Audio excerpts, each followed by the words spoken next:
Property Tribes on location in a very windy northwest Scotland, and today I thought I'd share a few tips with you of how to get involved in property in what I consider to be a very low risk manner in 2017 and beyond. Now, before you even think about buying your first investment property, there's a couple of things that I would recommend that you do.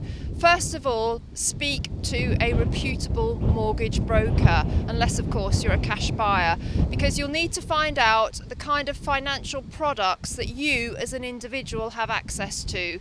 Since the advent of the PRA, it has become a lot more challenging to get finance. There are much stricter criteria and stress tests have increased, which means that you may have to put in a much larger deposit than you might expect. So first of all, do speak to a mortgage broker to find out the products that you have access to. That will give a lot of clarity to your direction. Secondly, you should also speak to a tax advisor to work out how best to structure your property investment deals.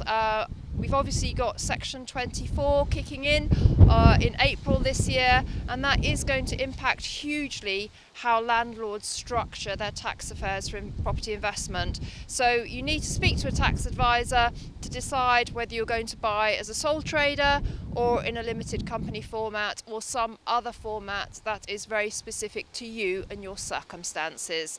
Now, once you've done that, a very simple way to find your first investment is actually to contact local lettings agents to find out if they know of any landlords who are selling a tenanted property.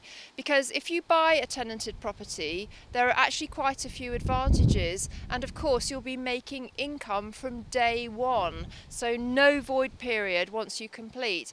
And if you buy a tenanted property, you can actually look at the payment history of the tenant. You can see how the tenancy has been running, if it's been running smoothly. You can actually also obviously have a look at the property with the tenants agreement and find out how they're treating it over the course of the tenancy.